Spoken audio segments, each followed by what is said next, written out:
Sebagai upaya dalam meningkatkan pengetahuan dan kinerja kepada seluruh aparat pengelolaan keuangan di Kabupaten Panukal Abab Lematang Ilir terhadap substansi Peraturan Menteri Dalam Negeri Nomor 77 Tahun 2020 tentang Pedoman Teknis Pengelolaan Daerah dan Peraturan Menteri Dalam Negeri Nomor 79 Tahun 2020 tentang Petunjuk Teknis Penggunaan Kartu Kredit Pemerintah Daerah.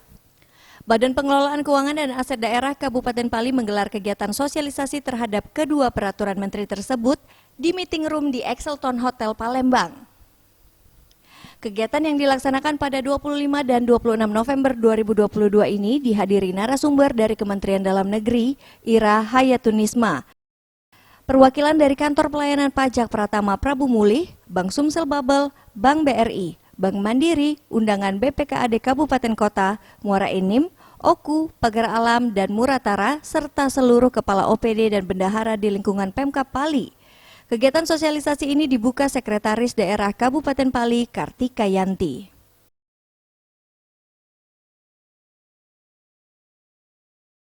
Sekretaris Daerah Kabupaten Pali Kartika Yanti mengatakan tata kelola pemerintahan yang baik adalah sebuah bentuk keberhasilan dalam menjalankan tugas untuk membangun daerah sesuai dengan tujuan yang telah direncanakan dengan prinsip dasar pengelolaan keuangan daerah meliputi perencanaan, pelaksanaan, penatausahaan, pelaporan pertanggungjawaban dan pengawasan keuangan daerah guna mewujudkan prinsip tata kelola keuangan daerah atau good governance yaitu transparansi, akuntabilitas, dan efisiensi.